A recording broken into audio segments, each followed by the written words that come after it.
Good morning and welcome to Waking Up with Don. I've got some special guests here today. I've got Ike Rhodes and Tracy Sharp from Sharp Carpet. Welcome to the show. Good morning. Good morning, Don. Thanks for agreeing to come on here. You're welcome. I know we had to, chase you down to get you here, but you are one of our very early sponsors of this show, and I'm really grateful for that with this beautiful Sharp carpet that we have here on the set that people see every day. You're a long-standing business here in Bay County, aren't you? Yes, sir. How long have you guys been in business, Tracy? My dad's been in business since 1976. He started it as Finishing Touch, and about 20 years ago changed the name to Sharp Carpet. Finishing Touch. Mm-hmm. That doesn't scream carpet to me, does it? Well, it's the finishing touch of your home. Oh, I get it. So Okay. But Sharp Carpet is a little more, hey, my name's Sharp, this is my carpet, come and buy it. I get it. Our logo is, do you want your floor covering to look good or do you want it to look sharp? I want it to look sharp. Exactly. Yeah. And you do too, wherever you are. What do you do there at the, now you're a relative, this is a family business. Yes, sir. And, Yes, sir. and in my mind, there's nothing more American than that.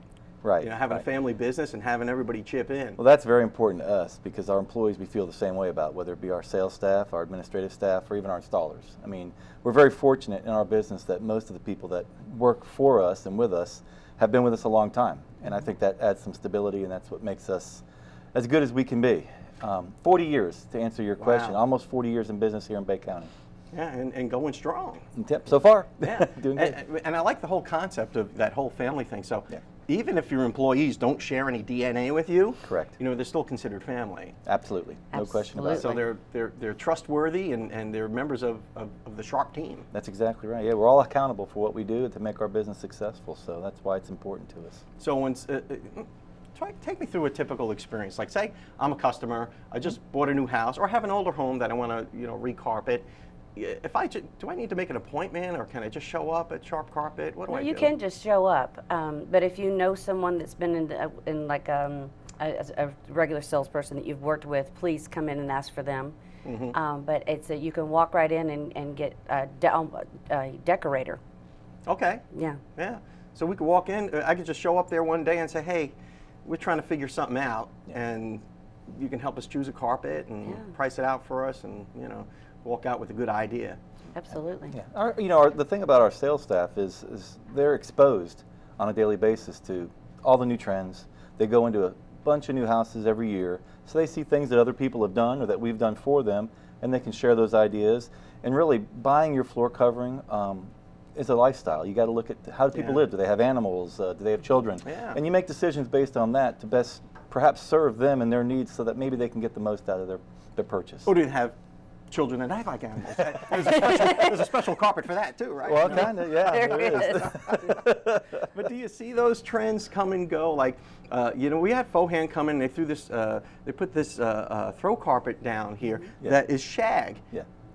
Shag's coming back. It's coming back. I remember when I was a kid, and probably when Sharp first opened in '76. They were probably selling shag then too. Bunch of it, yeah. Yes. Yeah. It's The green, just like the gold. anything else. Yeah, it was, and we're still changing out that carpet every day. I went to a rental the other day, and walked in. There was the orange shag carpet. Holy mackerel! My parents had that when I was in high school. The orange shag carpet. It was all over. It was awful. And how did people keep that clean? I guess they did. I don't know.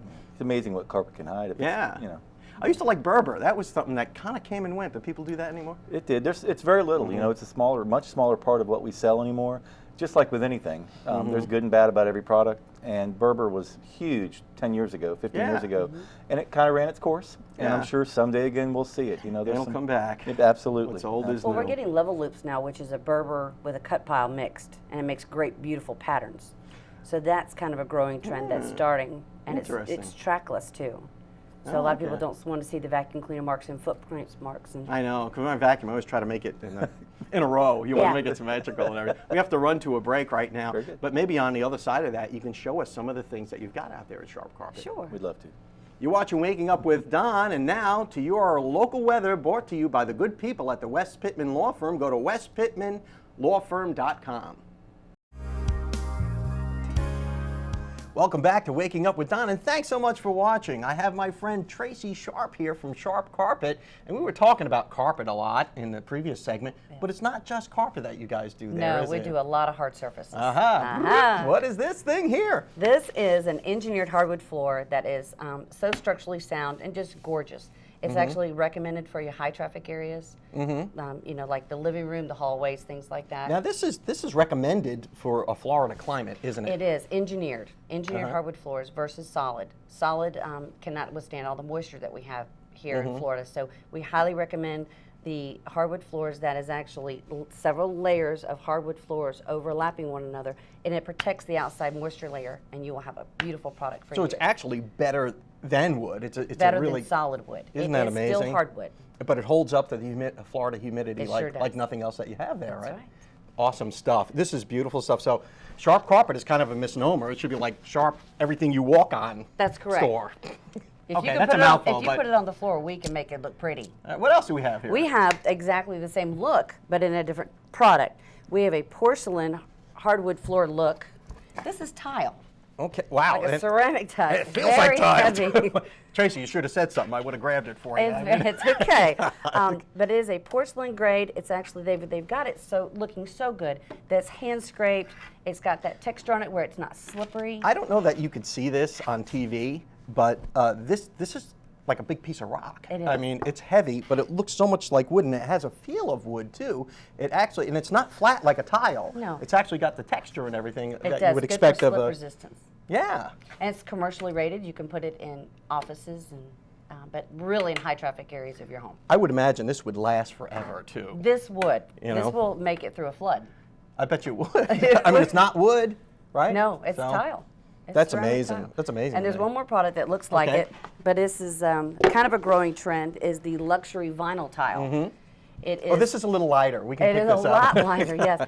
It is actually just, you know, This a is vinyl. single vinyl. Feel that. I mean, it feels like real hardwood floors. It does. If you ever have a problem, this is one of the benefits of luxury vinyl tile, is if you have something that scratches it really, really bad, like a heavy piece of furniture that you've moved, you can actually just take up one piece and replace that one piece. Just like you would a tile, like you'd replace a tile. Exactly. That's awesome. Exactly. This is beautiful stuff. It's also recommended for your high traffic areas. Yeah. You know, and you can how about put it in your installation? Is it real? You guys bedroom. It's install less everything expensive. you sell. We Yeah. do. We do. And we give lifetime warranty if we install. So this is actually a pretty good option for people on a budget too. It is. It is. The only problem with this floor is that there's a lot of prep that goes into a laminate, just like a hardwood floor, but your concrete has to be pretty darn level. Okay, for you have this to have a really solid subfloor before you put this You do. down. If not, we're just going to have to do a lot of prep. Well, so but let we the- can do that too. So let the professionals at Sharp Carpet do that for you. Absolutely. Now I see we've got some other really cool stuff over here, which kind of caught my eye off camera. Yes, it's Okay. This is a stone that you can use. We actually put this in my twin sister's backsplash in her kitchen, and we put it in. There's two of you? Yes, there is. Oh my! I don't know if we can handle that or not. Okay, so. But we put this in her shower on the floor. We made it a Listello in her focal point in her shower, and we did it in her backsplash in her kitchen. Wow, we got time to Gorgeous. look at just one more sample one here. more. Good, but this is beautiful. I love this river rock look. I do too. And if you're living out in the woods like I am, that's kind of a cool thing to have around. That's right. Well, this is. Let me get that. All right. My hands are not as strong as they need to be. This is ideal for kitchens and bathrooms also. This is a growing trend. It looks like it is a natural stone. It does have to be sealed. So you do backsplashes and tile as We well? do everything. Oh, I didn't know that. We do everything. Your So floors, Sharp Carpet your walls, your is- ceiling. Holy mackerel. Sharp Carpet, not just carpet, flooring, backsplashes, tile, all kinds of flooring products. Yeah, and you also get some interior decorating. We will help you with colors and help you, like if you bring in your paint sample. Yeah, if you're fashion challenged like me, yeah. We'll help you out. Tracy Sharp, thanks so much for coming on the You're show very and showing us all the great stuff that Sharp Carpet has to offer to Bay County and beyond. That's right. Thank you very much. And best of luck to you and your family and the family business that we love Thank having you. here in Bay County. We work very hard. Thanks for watching Waking Up with Don. We'll be right back after these messages. Hi and good morning. Welcome back to Waking Up with Don. I'm Zenobia Andrews, your business system strategist, and I am excited because I am right now as we speak in the Max Out Studio. And this is the place where I serve entrepreneurs, business owners, executives across the world and helping them, coaching them with business strategies, business tips, getting them to the next level of their success. Today's business tip is, we've been talking about building your brand all week long. Today's tip is how to build your brand by guest blogging. B-L-O-G-G-I-N-G. Guest blogging. Now, what I want you to do is I want you to write a request to different publications such as Huffington Post, Entrepreneur, Forbes magazine. Yes, I said Forbes magazine. And what I want you to do is I want you to submit a request to write and to become a guest blogger on their site. The benefit to your brand is this: it's going to increase traffic, cross-link traffic to your website, and that is going to ultimately more traffic, more potential customers, more potential buyers, right? In addition to that, as we're talking about guest blogging, what it's going to do is it's going to establish you as the expert in your field. It's going to establish you as the authority in your business arena, okay? I'm Zenobia Andrews, your business system strategist, and I would love to connect with you. I would love to serve you. If you need a business consultant, you can check me out at www.zenoviaandrews.com. Again, this is a great day for you to press towards the max. And let's go back to Waking Up with Don. Welcome back to the show, and thanks for watching. I'm here with Biff Hunt from Naju Boarding and Grooming, and he brought along his friend Millie too. Hi Millie, welcome to the show. Hi Biff, thanks for coming on. Yep, thanks for having me, Don. Now what goes on at Naju? I know I boarded my dog there, but you do more than that than boarding there, right? Right. We basically specialize in pet boarding, pet grooming, doggy daycare. We do obedience training, and one of the things that makes us unique is we offer an hour of playtime in our 5-acre dog park during any service. It's a members-only park, so clients can become members and use the park themselves with their pets, or when they're there for services with us, we can take them for an hour of playtime every single day. So I guess Millie she's your personal dog, right? Yes. And she's a card-carrying member of the dog park, I guess? Absolutely. Okay. And she's super friendly. She likes me. Yeah, she's a good girl. She's about 8 years old, and I've had her since she's a puppy. She's gone to daycare and played at the dog park basically every day that she can, especially Monday through Friday.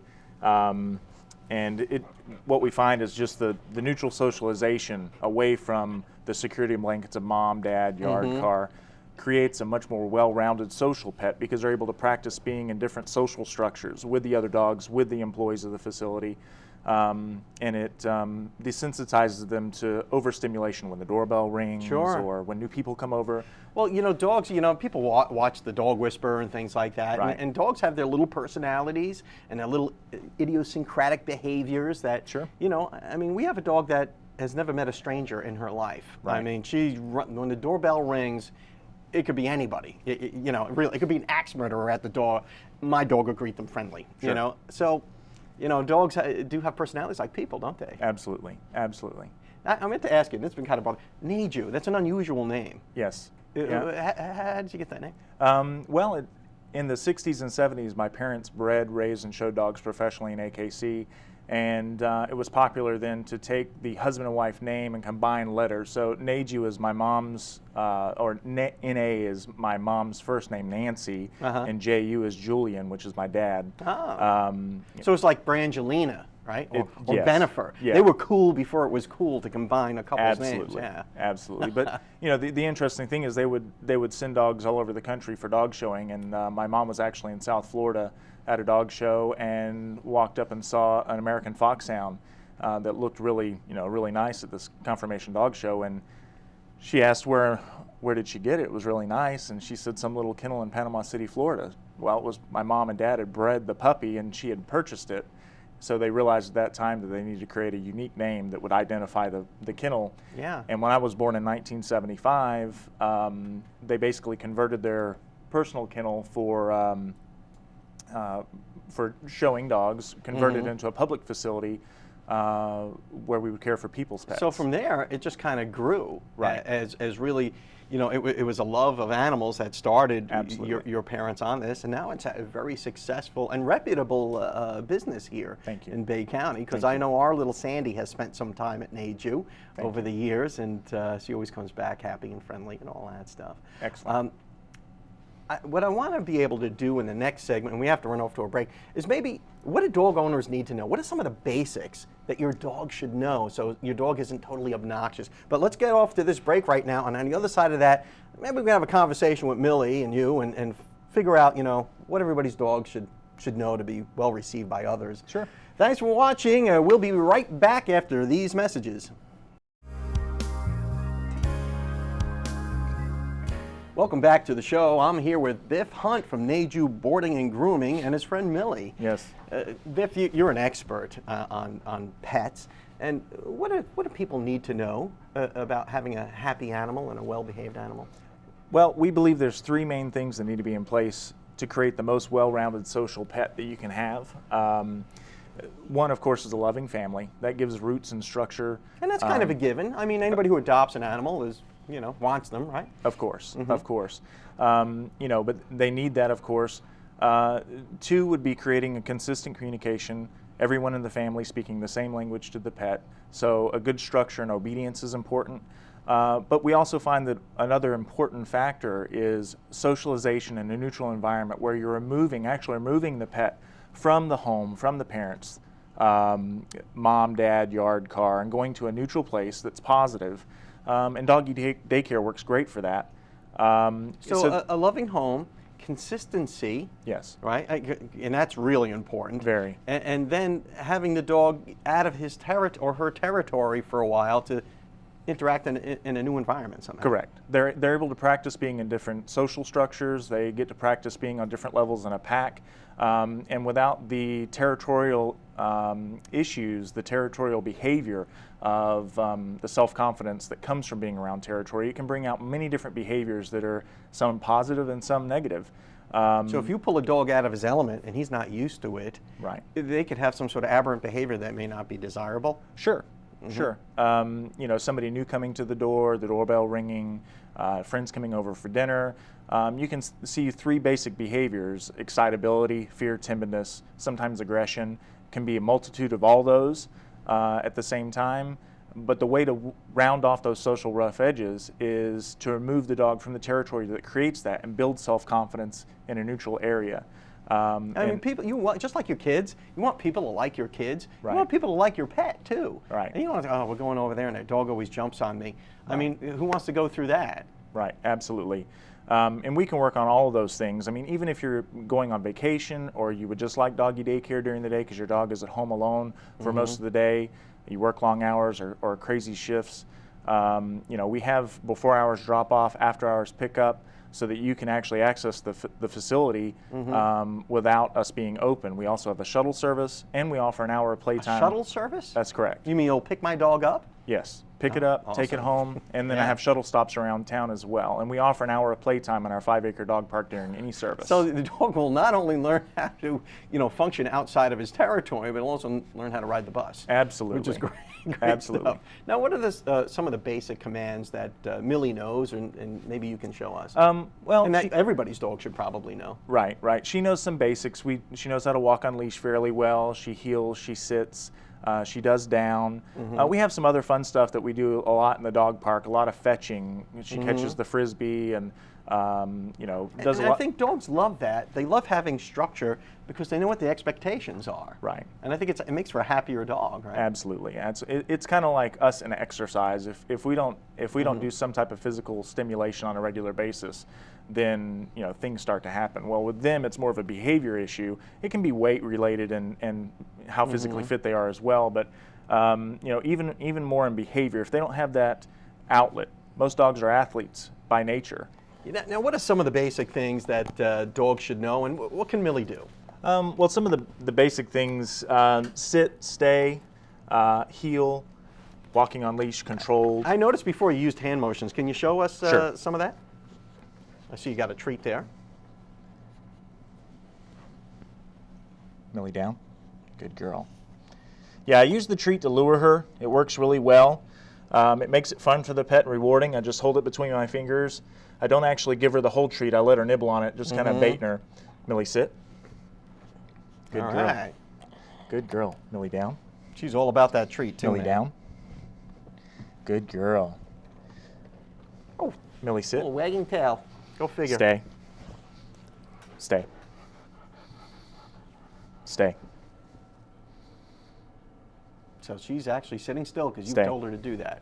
Absolutely. That is a feat my dog Good has not girl. mastered. Good girl. So, But you know, so sit, stay. Those are just basic commands.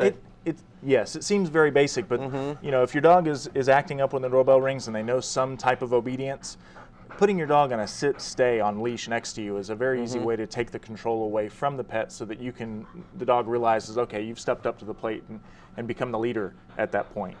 So you're the leader of your pack. Most of the time. Biff Hunt, thank you so much for coming on and showing us Millie, and it was a pleasure to meet you and Millie. Excellent. You're welcome back anytime. Thank you.